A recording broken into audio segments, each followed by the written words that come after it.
제가 예전에 한 집회에서 한 목사님이 이제 설교를 하시는데요. 첫날 집회가 끝나고 나서 다음 집회는 십자가에 대해서 제가 설교하겠습니다 하는 그런 이야기를 하시더라고요.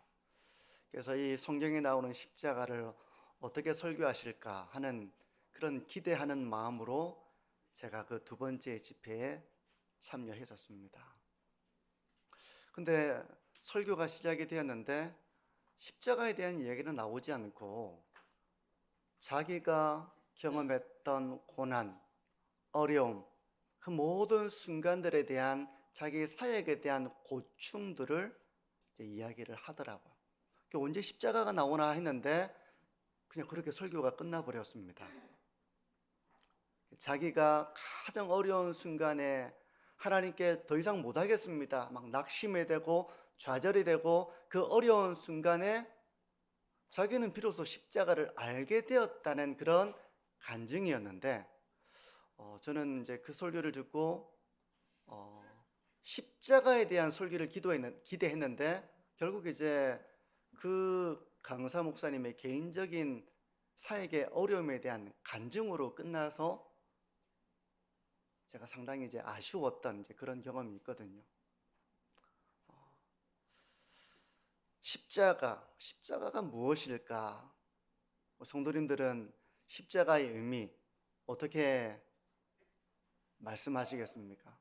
사람들마다 아마 그 강사 목사님은 십자가를 자기의 가장 힘들고 어려운 순간, 낙심이 되고 포기하고 싶었던 그 순간에 기도할 때 그리스도의 십자가를 생각하면서 주님은 나를 위해 이렇게 참으시고 견디시고 그 길을 걸어가셨는데 주님, 제가 잘못했습니다, 이렇게 그 강사 목사님은 십자가를 소개했다면 우리 성도님들은 십자가를 어떻게 소개하고 말하고 가르치시겠습니까? 과연 십자가의 의미가 무엇인가? 어떤 사람은 십자가를 하나의 예쁜 디자인으로 생각을 해서 요즘은 귀걸이도 십자가 귀걸이가 있고 목걸이도 십자가 목걸이가 있습니다.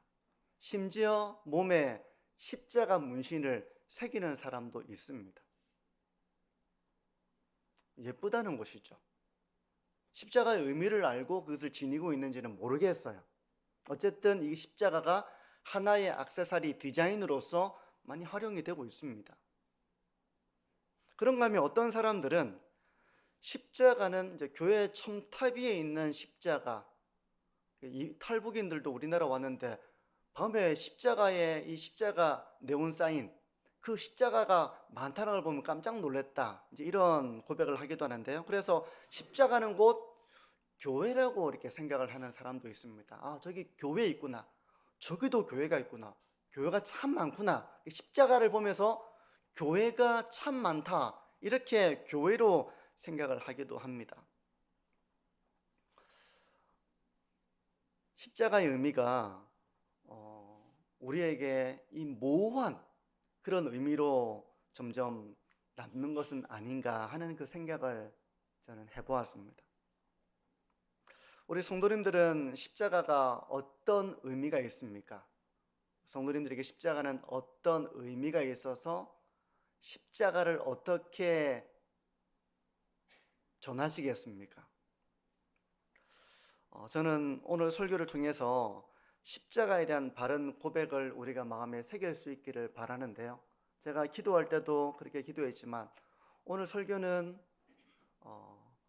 십자가가 무엇인가에 대한 좀 그 의미를 생각해 보기 위해서 성경을 중심으로 이걸 좀 풀어 나가려고 하는데요. 우리 성도님들이 지식으로 이것을 들으신다면 다 아는 내용이실 겁니다. 모르는 내용을 제가 설교하지는 않을 거예요. 다 아시는 내용일 것입니다. 다 아는 내용이네. 여기서 우리가 이걸 지식으로만 받는 것이 아니라 성령의 역사하심 가운데서 이 십자가를 믿음으로 고백하실 수 있게 되기를 축복합니다. 십자가에 대한 신앙 고백, 내가 머리로 안다, 이것이 아니라 그 십자가를 믿습니다 하는 이런 신앙의 고백이 드려지고 그 신앙을 굳게 붙잡게 되는 그런 성령의 역사하심이 오늘 이 자리에 있는 우리 모든 성도님들 가운데 함께하기를 간절히 소원합니다. 무엇보다 십자가의 의미를 생각해 볼 때 저는 먼저 이것을 말씀하고 싶은데요.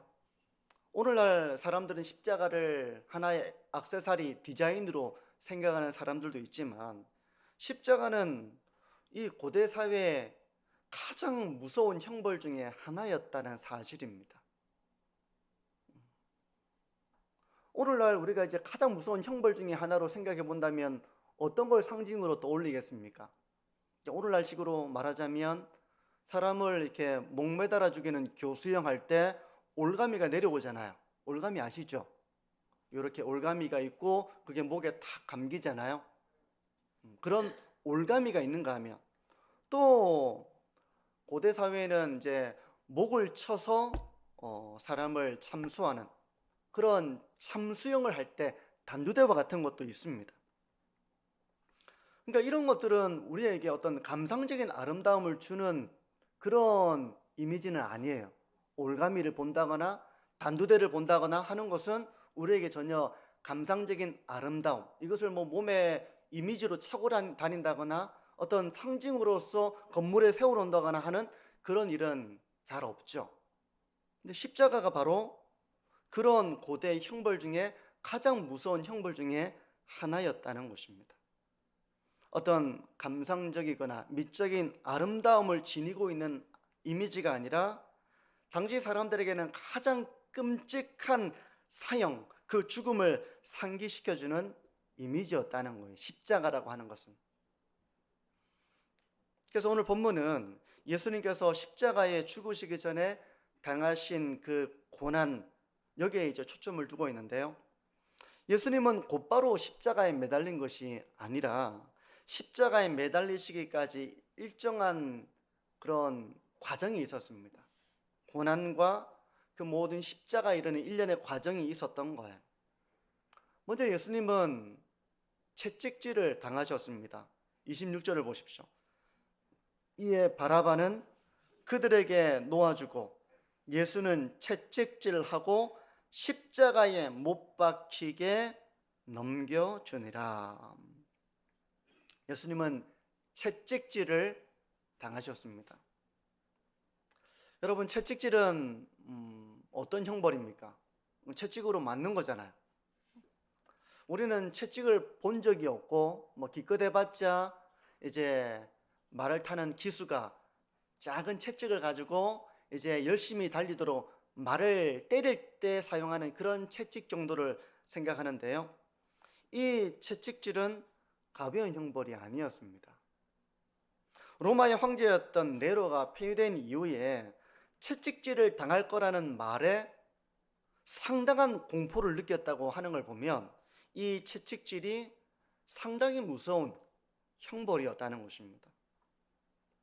채찍은 나무로 된 그 손잡이에 이제 가죽이 이 나무에 이렇게 댕기처럼 따은 가죽끈이 연결되어 있습니다.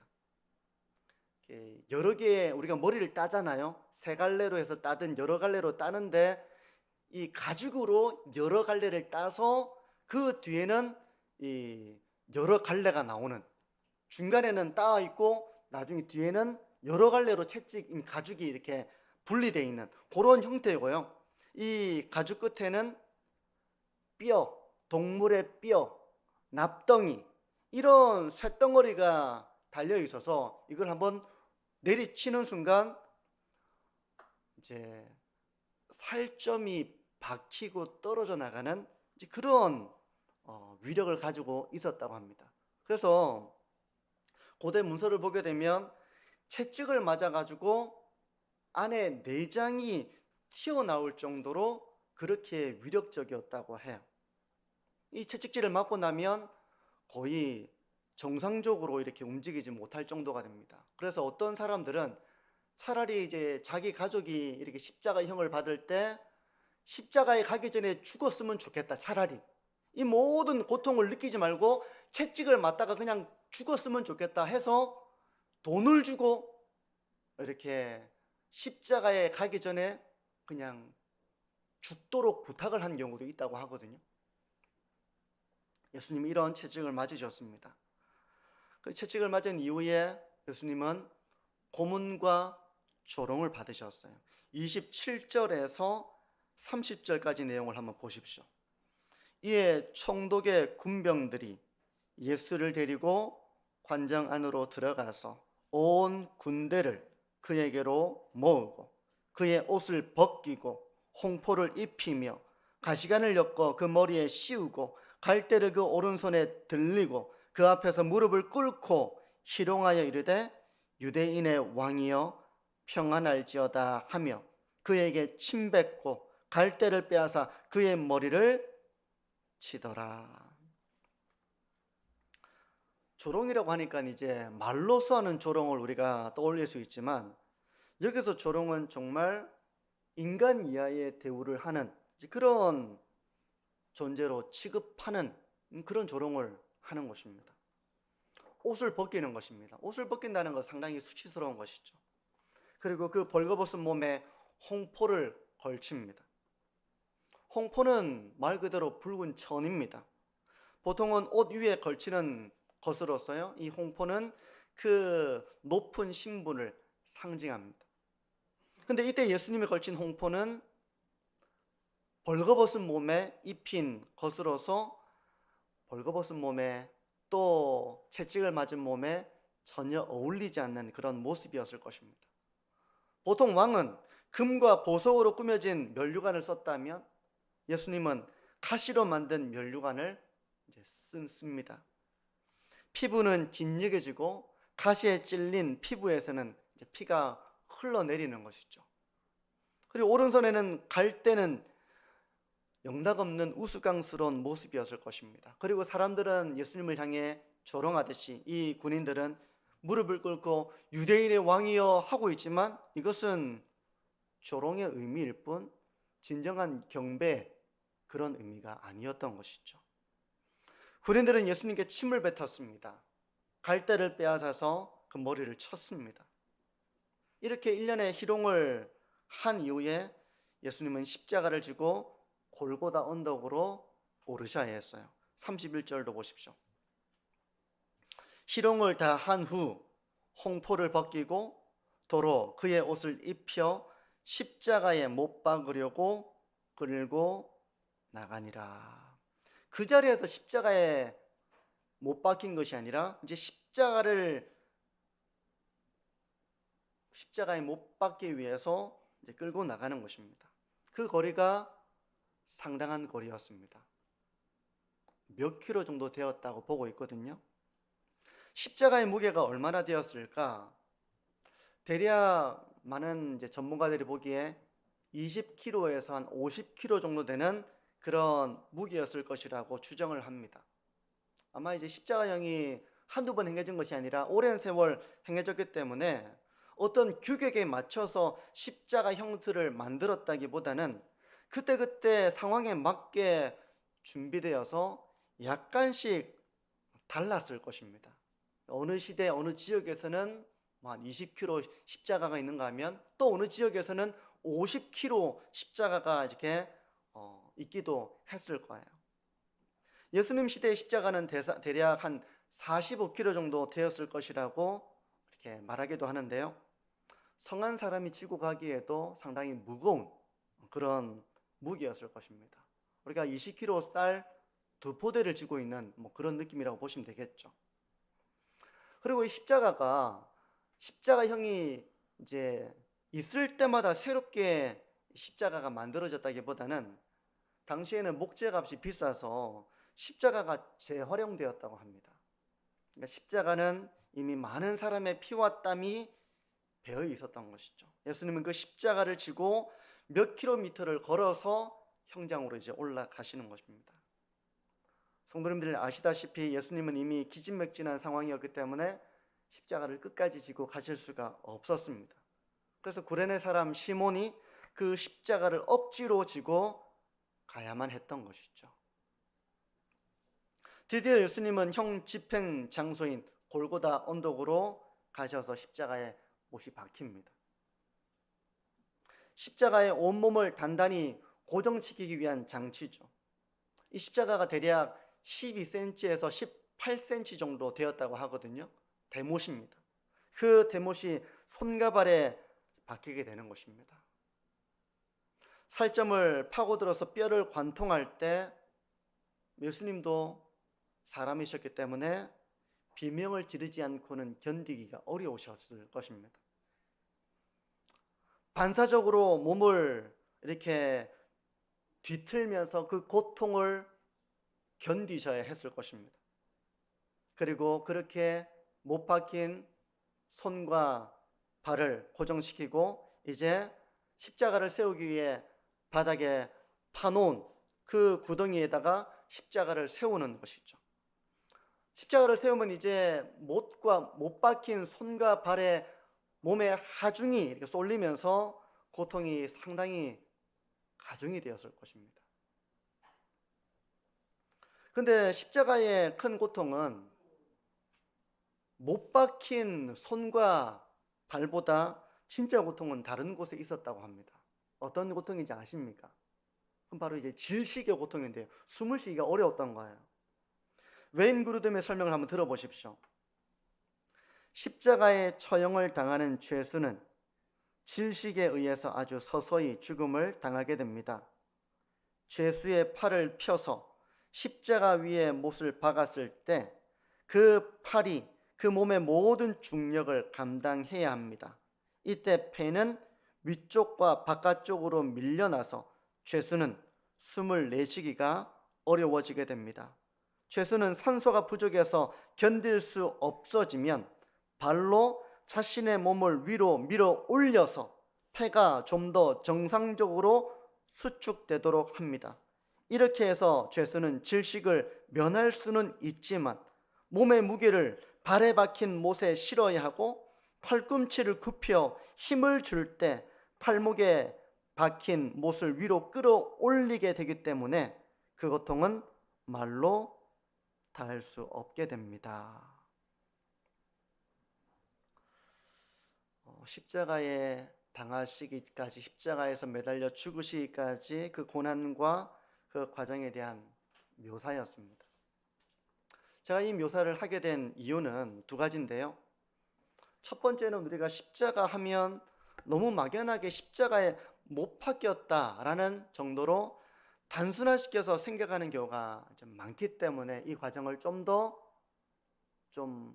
묘사를 해본 것이고, 둘째는 이렇게 처참한 형벌인 십자가를 예수님은 왜 지셔야만 했는가라는 그 의미를 생각해 보기 위해서 이 묘사를 제가 좀 길게 이렇게 한 것입니다. 도대체 예수님은 왜 십자가를 지셔야만 했을까? 그 모진 고문을 당하시고 그 고통 가운데 죽어가는 그 십자가의 형벌을 받으셔야 했던 이유가 무엇일까? 십자가의 의미는 무엇일까? 요즘식으로 말하자면 교수형의 올감이나 참수형의 단두대를 신앙의 상징으로 삼았다는 의미와 같은 것입니다. 십자가라고 하는 것은. 로마의 철학자 키케로는 십자가형을 가장 잔인하고 혐오스러운 형벌이라고 말했습니다. 우리도 이제 IS 이런 데서 사람을 이렇게 죽일 때 그 고문하고 죽이는 그 과정을 보면 너무 혐오스럽잖아요. 너무 잔인하고 혐오스럽잖아요. 이 시대에는 십자가가 바로 그런 가장 혐오스럽고 잔인한 형벌이었다는 것입니다. 그런데 이것을 기독교 신앙의 상징으로 삼았다는 거예요. 이 십자가를 자기 신앙의 상징으로 삼고 십자가를 신앙을 고백할 때, 이 복음을 증거할 때 십자가를 말했다는 것입니다. 고린도전서 1장 23절은 이렇게 말씀합니다. 우리는 십자가에 못 박힌 그리스도를 전하니 유대인에게는 거리끼는 것이요 이방인에게는 미련한 것이로되. 사람들은 이 십자가를 어리석게 여기고 십자가를 거리끼는 것이었지만 복음을 증거하는 자들에게 이 십자가는 하나님의 능력이고 하나님의 지혜였다는 것을 그들은 체험하게 되었고, 그래서 십자가를 전했다는 것입니다. 과연 십자가의 의미가 무엇인가? 신약 성경을 통해서 우리가 좀 살펴보면 예수님께서 이렇게 고난을 받으시고 십자가에서 죽으신 이유를 신약 성경은 우리의 죄 때문이라고 말씀을 합니다. 고린도전서 15장 3절은 이렇게 말씀해요. 성경대로 그리스도께서 우리 죄를 위하여 죽으시고. 십자가는 우리 죄를 위한 죽음이었다는 것입니다. 우리 죄를 위해서 예수님은 십자가에 못 박혀 죽으셨다는 거예요. 베드로전서 3장 18절은 또 이렇게 말씀합니다. 그리스도께서 단번에 죄를 위하여 죽으사 의인으로서 불의한 자를 대신하였으니. 예수님은 의로운 자였지만 불의한 자를 대신해서 그 죄를 위해서 죽으셨다. 또 반복하고 있죠.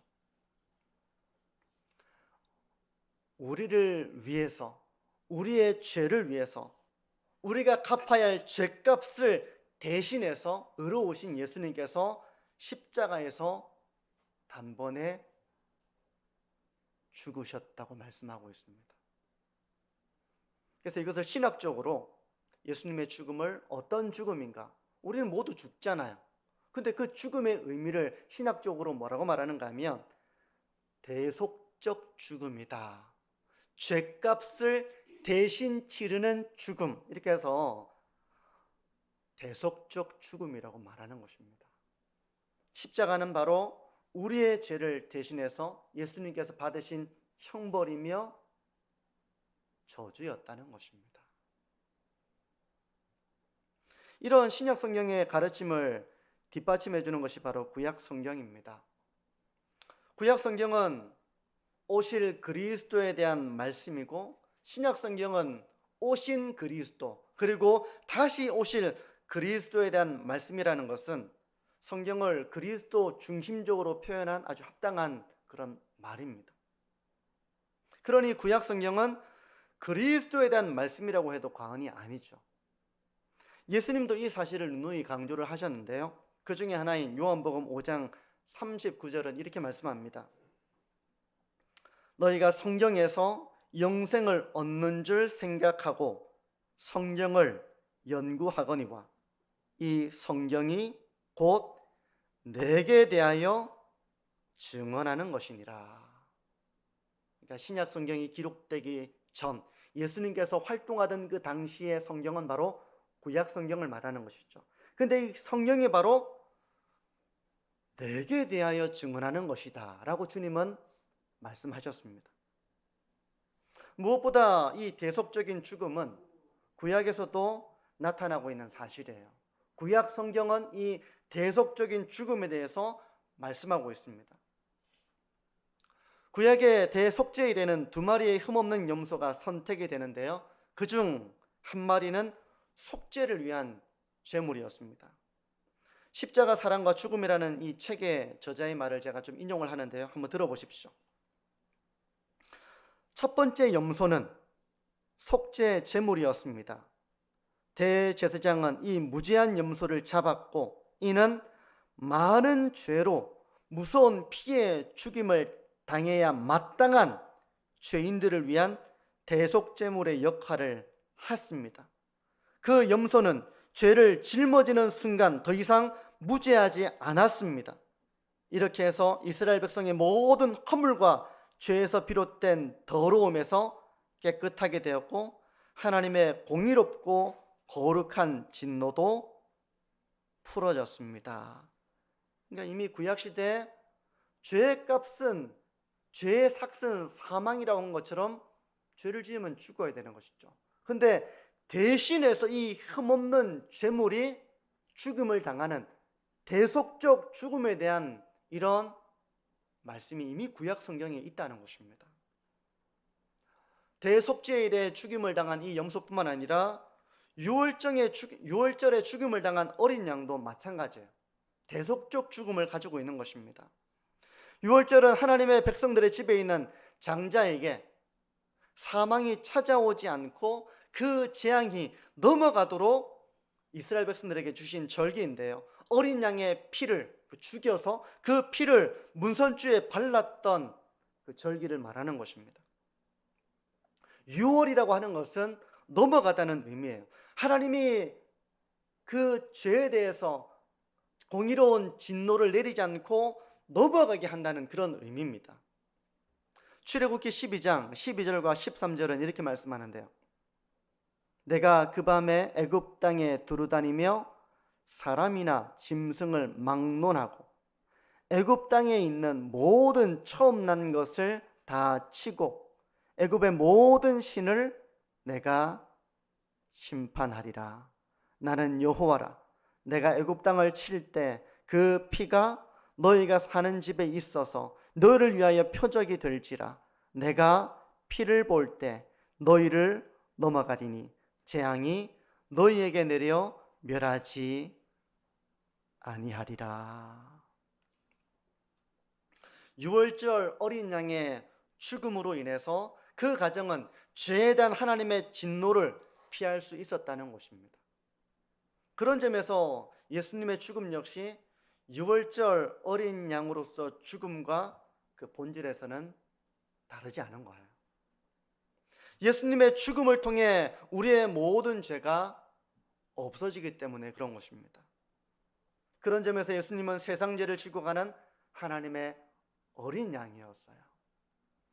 고린도전서 5장 7절은 이렇게 말씀합니다. 묵은 누룩을 내버리라. 우리의 유월절 양 곧 그리스도께서 희생되셨느니라. 여기서 누룩이라고 하는 것은 죄를 비유하는 것입니다. 우리의 누룩 때문에 그리스도께서 희생되셨기 때문에 이제는 너희가 마땅히 무른 누룩을 내버려야 한다, 그렇게 말하고 있는 거예요. 이 유월절 어린 양을 통해서도 예수님의 죽으심, 대속적 죽음에 대한 이런 내용이 드러나고 있습니다. 무엇보다 구약 성경에서 예수님의 죽음을 마치 옆에서 보고 있는 것처럼 말씀하는 그런 본문이 있죠. 그 중에 하나가 바로 이사야 53장입니다. 여기서도 말하고자 하는 핵심은 자기의 죄 때문에 고난을 당하고 형벌을 받는 사람이 아니라 많은 사람들의 죄 때문에 대신 고난을 당하고 죽임을 당하는 의인에 대해서 말씀하고 있어요. 우리가 성찬식 때 자주 인용하는 구약 성경의 구절이기도 한데요, 이사야 53장 4절에서 6절은 이렇게 말씀합니다. 그는 실로 우리의 질고를 지고 우리의 슬픔을 당하였거늘 우리는 생각하기를 그는 징벌을 받아 하나님께 맞으며 고난을 당한다 하였노라. 그가 찔림은 우리의 허물 때문이요 그가 상함은 우리의 죄악 때문이라. 그가 징계를 받음으로 우리는 평화를 누리고 그가 채찍에 맞음으로 우리는 나음을 받았도다. 우리는 다 양 같아서 그릇 행하여 각기 제 길로 갔거늘 여호와께서는 우리 모두의 죄악을 그에게 담당시키셨도다. 제가 오늘 설교를 통해서 우리 성도님들에게 전하고자 하는 핵심이 무엇인 것 같습니까? 십자가는 우리의 죄를 위해서 예수님께서 그 모든 우리의 죄를 담당하여 대신 하나님의 진노와 형벌을 받으신 사건이었다는 것입니다. 예수님은 우리를 대신해서 채찍을 맞으셨고 조롱을 당하셨으며 십자가에 못 박히셔서 최후를 맞이하셨습니다. 겉으로 볼 때는 그것은 여러 사람들의 죽음처럼 보일 수도 있었습니다. 왜냐하면 당시에 많은 범죄자들은 십자가에서 동일하게 죽어갔습니다. 그들도 채찍에 맞았고 그들도 십자가에 못 박혔고 그들도 십자가에서 죽었기 때문에 여느 범죄자들처럼 죽임을 당한 것으로 생각될 수 있죠. 하지만 예수님의 죽음은 그런 일반적인 죽음이 아니었음을 성경은 말씀하고 있는 것입니다. 그것은 우리의 죄를 대신한 죽음이었다는 것입니다.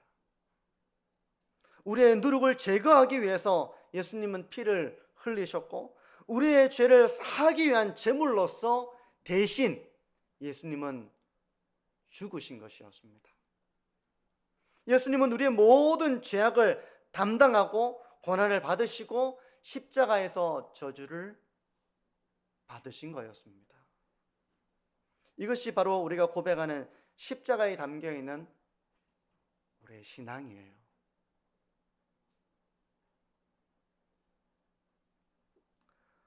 이것을 믿도록 하신 것은 우리의 지성이 아니라 바로 진리의 영이신 성령의 은혜였음을 믿습니다. 이런 설교를 많이 들으셨겠죠. 지금까지 신앙생활을 하시면서 십자가에 대한 이런 성경 구절들을 많이 읽어보셨겠죠. 그런데도 여전히 이걸 지식으로밖에 받아들이지 못하는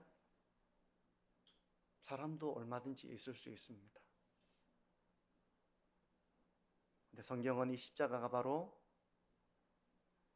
우리의 죄를 위한 고난이었으며 죽음이었으며 형벌이었으며 하나님의 저주였다는 것을 말씀하고 있는 거예요.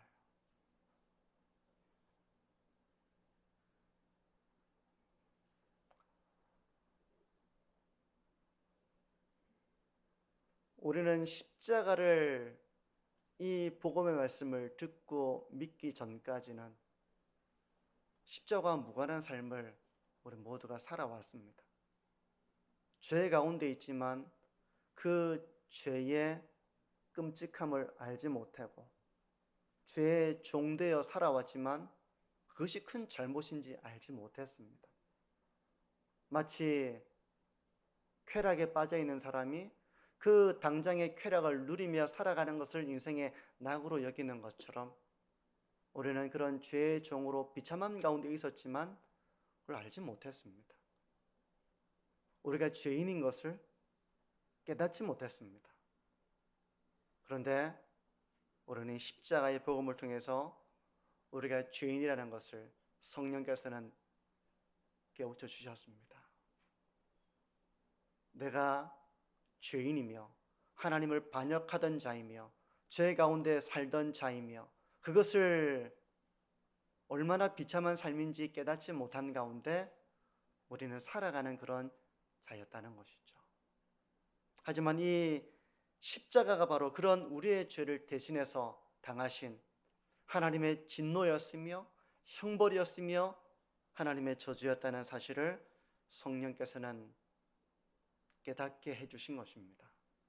그로 말미암아 우리가 죄 없는 하나님의 자녀로 삼으시기 위한 하나님의 일이었다는 것을 성령께서는 우리에게 깨닫게 해주신 것입니다.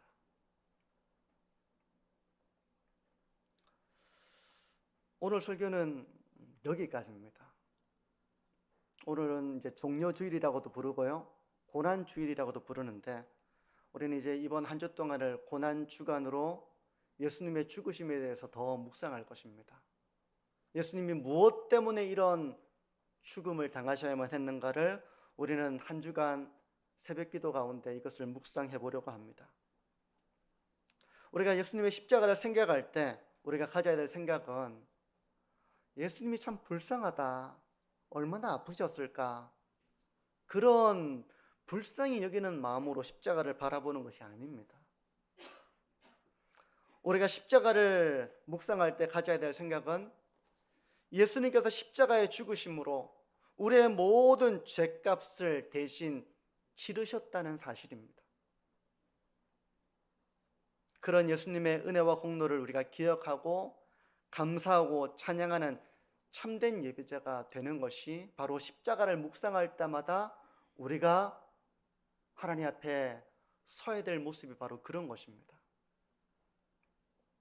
성도 여러분, 매주일 우리가 드리는 예배는 바로 예수 그리스도를 통한 구원의 은혜에 기초하고 있습니다.